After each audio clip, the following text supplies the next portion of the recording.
नमस्कार प्रेक्षकांनो, शुभ विवाह या मालिकेच्या येणाऱ्या भागामध्ये जबरदस्त असा ट्विस्ट येणार आहे. तर प्रेक्षकांनो, इथे रागिनीला भूमी धडा शिकवणार असते.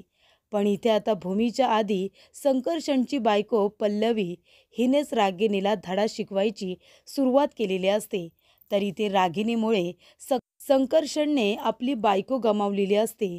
तर ह्याच रागिनीमुळे भूमी आणि आकाश हे दोघेजण एकमेकांपासून वेगळे झालेले असतात. तर प्रेक्षकांनो, इथे भूमी आता संकर्षण अधिकारी यांच्या घरी आलेली असते. पण तिचा संपूर्ण जीव हा आकाशकडे गेलेला असतो. कारण भूमीचा आकाशवरती किती प्रेम आहे प्रेक्षकांनो, आपण सगळ्यांनीच बघितलंय. इथे आकाशचा जीव वाचवावा म्हणून तिने डॉक्टर संकर्षण अधिकारी यांची अटसुद्धा मान्य केलेली असते. ती इथे आकाशला आता सुखरूप ठेवण्यासाठी, तो कुठे का असेना पण तो सुखरूप असला पाहिजे असं भूमीला वाटतं.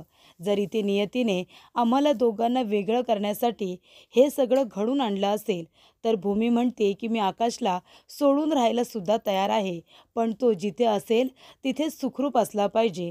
आणि म्हणूनच इथे भूमीने आकाशला सोडून आता संकर्षण अधिकारी यांच्याकडे राहण्याचा निर्णय घेतलेला असतो. पण शेवटीला रागिनीने इथे आता दोन जोड्यांना एकमेकांपासून तोडलेलं असतं.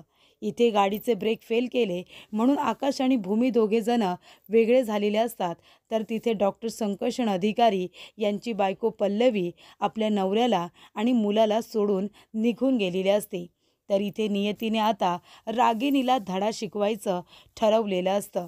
तर प्रेक्षकांनो, इथे येणाऱ्या भागामध्ये डॉक्टर संकर्षण अधिकारी यांची बायको पल्लवी ही आता भूत झालेली असते आणि तिने रागिनीला झपाटलेलं असतं. रागिनीला झपाटून तिने इथे भूमीला न्याय मिळवून दिलेला असतो. तर प्रेक्षकांनो, रागिनीला झपाटल्यानंतर गाडीचे ब्रेक फेल हे तिनेच केलेले आहेत या गुन्ह्याची कबुली तिने स्वतः आपल्या तोंडाने दिलेली असते. त्यामुळे गाडीचे ब्रेक फेल करणारी व्यक्ती ही रागिनी आहे हे जेव्हा आता आकाशला कळतं, तेव्हा आकाशने खूपच आता भयानक असा निर्णय घेतलेला असतो रागिनीच्या बाबतीतला. आणि त्याने इथे रागिनीला आता धडा शिकवायचं ठरवलेलं असतं. तर प्रेक्षकांनो, येणाऱ्या भागामध्ये कशा पद्धतीने गोष्टी घडत जाणार आहेत आपण सविस्तरपणे बघूया. प्रेक्षकांनो, आपण बघितलं की इथे भूमीने महत्त्वाचा निर्णय आता मानसीला सांगितलेला असतो. ती मानसीला म्हणते की मी आकाशला डिवोर्स दिलाय आणि आता मला त्याच्याबरोबर राहायचं नाही आहे. कारण आत्तापर्यंत आम्ही दोघेजण लग्न करून जेव्हापासून एकत्र राहतोय तेव्हापासून आमच्यावरती कुठलं ना कुठलं तरी संकट येते. पण आता मला संकट नको आहेत. आता आकाशला तिकडे अगदी व्यवस्थित राहू दे. तर मी इथे माझ्या मुलीचं फ्युचर सिक्युअर करण्यासाठी डॉक्टर संकर्षण अधिकारी यांच्याकडे राहण्याचा निर्णय घेतला आहे. तेव्हा इथे मानसीला खूप वाईट वाटतं. तेव्हा इथे मानसी आणि अथर्व दोघेही एकमेकांना म्हणत असतात, जरीसुद्धा ताईने हा निर्णय घेतला असेल ना, तरीसुद्धा या निर्णयाच्या मागे नक्कीच काहीतरी कारण आहे. त्याशिवाय ताई एवढा मोठा निर्णय घेणार नाही. पण इथे भूमी आता घर सोडून गेल्याचं जेव्हा मानसीला कळतं, तेव्हा मानसी इथे आपल्या बहिणीसाठी खूपच जास्त रडत असते. त्यानंतर प्रेक्षकांनो, इथे डॉक्टर संकर्षण अधिकारी यांनी इथे टाईम टेबल तयार केलेलं असतं आणि ते भूमीला म्हणतात की हे ओजसचं टाईम टेबल आहे. माझ्या ओजसची आई म्हणून तुम्ही या घरामध्ये आलात ना, मग त्याची आता काळजी घ्यायची. इथे आता पल्लवी नाही आहे म्हणून मी तुम्हाला या घरामध्ये आणले, फक्त त्याची आई म्हणून. तेव्हा निदान तुम्ही ते तरी तुमचं कर्तव्य पूर्ण करा. आकाशला वाचवून मी इथे माझं डॉक्टर होण्याचं कर्तव्य पूर्ण केले.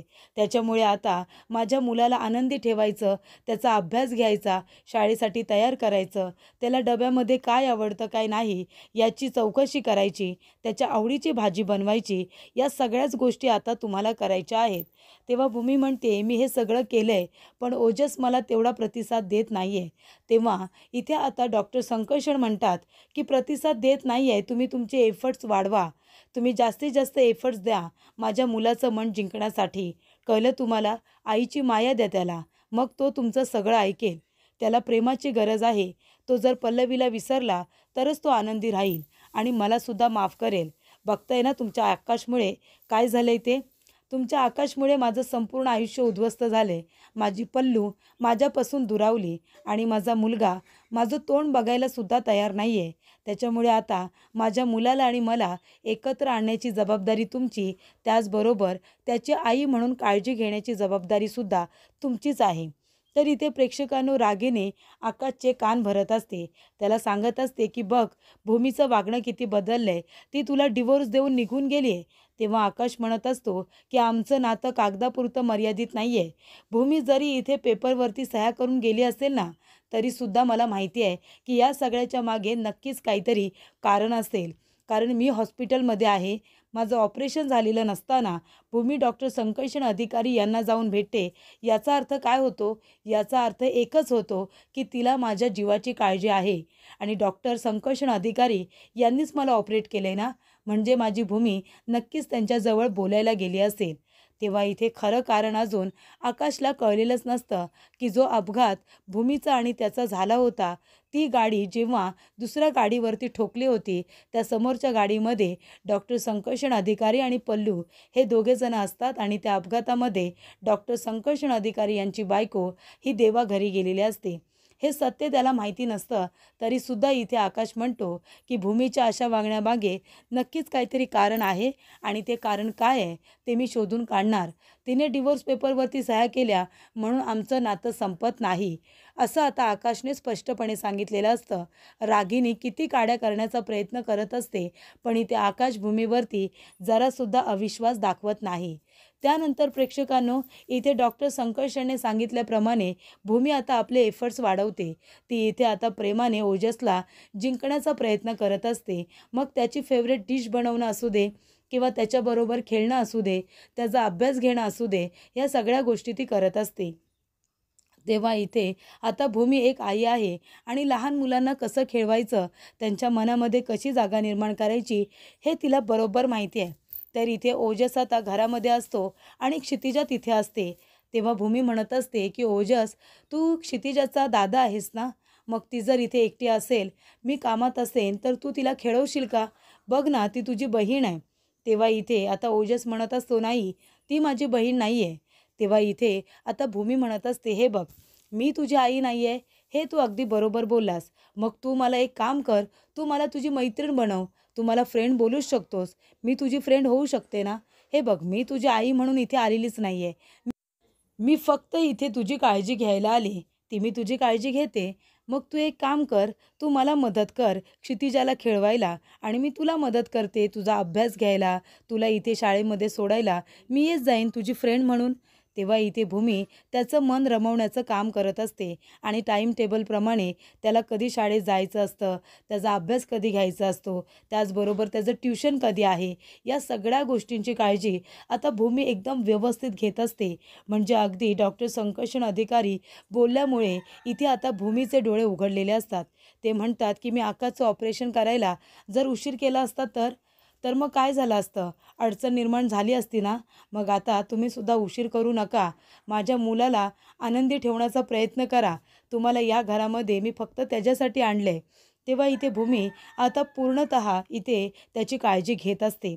आता इथे भूमी काळजी तर ओजसची घेत असते, पण त्याचबरोबर ती बोलत असते की माझ्या आकाशने काही केलेलं नाही आहे. आणि ती पल्लवीच्या फोटोसमोर उभी राहते आणि म्हणत असते, पल्लवी, माझ्या आकाशने खरंच काही केलेलं नाही आहे गं. तो खरंच खूप चांगला आहे. आमच्या गाडीचे ब्रेक फेल झाले होते आणि तेव्हा हा अपघात झाला आणि आमच्या गाडीचे ब्रेक कुणी फेल केले होते ना, ते सुद्धा मला माहिती आहे. अगं, इथे आकाशची आत्या आहे, रागिनी आत्या. त्यांनी इथे प्रॉपर्टीसाठी आकाशच्या आईवडिलांना मारलं. मला आणि आकाशला सुद्धा किती वेळा तरी मारण्याचा प्रयत्न केला. आमचा सुद्धा किती वेळा तरी त्यांनी अपघात घडवून आणला. आणि या वेळेला आकाश आणि मी आणि आमची क्षितिजा आम्ही एकत्र आलो ना, ते त्यांना बघवत नव्हतं आणि म्हणूनच त्यांनी आम्हाला देवदर्शनाला पाठवलं आणि आमच्या गाडीचे ब्रेक फेल केले. मी खरंच सांगते पल्लवी, याच्यामध्ये माझ्या आकाशची काही चूक नाही आहे गं. पण इथे आता तू सुद्धा इथे नाही आहेस, म्हणून डॉक्टरांनी इथे ओजसची काळजी घेण्यासाठी मला इथे आणलं आहे आणि आकाशवरती त्यांचा राग आहे. कारण त्यांना असं वाटतं आहे की आकाशमुळे इथे तू त्यांच्या आयुष्यातून निघून गेलेस. पण मी खरंच सांगते पल्लवी, आकाशने काही नाही केले. तेव्हा इथे आता ओजस याच्या मनामध्ये भूमीने जागा निर्माण केलेली असते. ओजस क्षितिजाबरोबर खेळत असतो आणि भूमीबरोबर नीट बोलत असतो आणि इथे भूमीने त्याला सांगितलेलं असतं की बाबाची काही चुकी नाही आहे, तू बाबाबरोबर सुद्धा नीट बोल. तेव्हा इथे ओजस त्याच्या बाबांबरोबर सुद्धा म्हणजे डॉक्टर संकर्षण बरोबर सुद्धा व्यवस्थित बोलायला लागलेला असतो. तेव्हा इथे आता पल्लवी हे सगळं बघत असते. पल्लवी ही आता भूत झालेली असते. तिचा आत्मा त्यांना सोडून गेलेला नसतो, कारण ओजस आणि डॉक्टर संकर्षण याच्यावरती तिचा खूप जास्त जीव असतो. पण इथे आता पल्लवीला कळलेलं असतं भूमीच्या मार्फत की इथे रागिनीने हे सगळं केलेलं आहे आणि रागिनी इथे डॉक्टर संकर्षण अधिकारी यांच्या घराच्या बाहेर लपून छपून आलेले असते आणि तो डॉक्टर संकर्षण यांचा मित्र त्यांना मुद्दामून तिथे घेऊन आलेला असतो की या तुमच्या डोळ्याने तुमच्या भूमीची ही अवस्था बघा. तेव्हा भूमीला बघून इथे आता रागिनी खूप जास्त खुश होते. पण इथे आता भूमी व्यवस्थित तिथे सेटल झालेली असते. तिला माहिती असतं की आकाश शुद्धीवरती आल्यानंतर, तो बरा झाल्यानंतर तो सत्य काय आहे हे शोधून काढेल आणि तो माझ्यावरती अविश्वास दाखवणार नाही. आणि प्रेक्षकांनो तसंच होतं. इथे आकाश गायकवाड सरांना फोन करतो आणि त्यांना म्हणत असतो की ज्या वेळेला आमचा अपघात झाला, तो ज्या ठिकाणी झाला तिथलं CCTV फुटेज चेक करा आणि कशा पद्धतीने हा अपघात झाला होता, माझ्या गाडीचे ब्रेक का फेल झाले होते, या सगळ्या गोष्टींचा शोध घ्या. आमच्या गाडीला कोणी फॉलो करतंय का ते बघा. त्यानंतर इथे आता भूमी कुठे आहे ते सुद्धा शोधा. तर इथे डॉक्टर संकर्षण अधिकारी यांच्याकडे भूमी आहे हे आकाशला कळलेलं असतं. तेव्हा आकाशला कळतं की इथे डॉक्टरांनी कशा पद्धतीने भूमीला आता अटी ठेवून त्यांच्या घरी नेलेलं आहे आणि इथे डॉक्टर संकर्षण त्यांच्या इथे बायकोच्या जाण्याला आकाशला जबाबदार ठरवतायत, ही गोष्टसुद्धा आकाशला कळलेली असते. त्यानंतर इथे आकाश म्हणतो मी पुरावे गोळा करेन आणि डॉक्टर संकर्षण अधिकारी यांच्यासमोर सादर करेन आणि मी हे सिद्ध करेन की मी काहीही मुद्दामून केलेलं नाही आहे. तो एक अपघात होता आणि कुणीतरी जाणून बुजून हे सगळं माझ्या बाबतीत घडून आणलं होतं, हे सुद्धा मी त्यांना सांगेन. तेव्हा इथे आकाश म्हणतो आणि मग मी माझ्या भूमीला आणि माझ्या क्षितिजाला माझ्याकडे परत घेऊन येईन. माझ्या 2 प्रिन्सेस लवकरच माझ्याकडे परत येतील. तेव्हा इथे आता रागिणीची नाटकं ही पल्लवी बघत असते. पल्लवीच्या बऱ्याच गोष्टी लक्षात आलेल्या असतात. तेव्हा इथे आता पल्लवीचं भूत रागिणीला धडा शिकवते.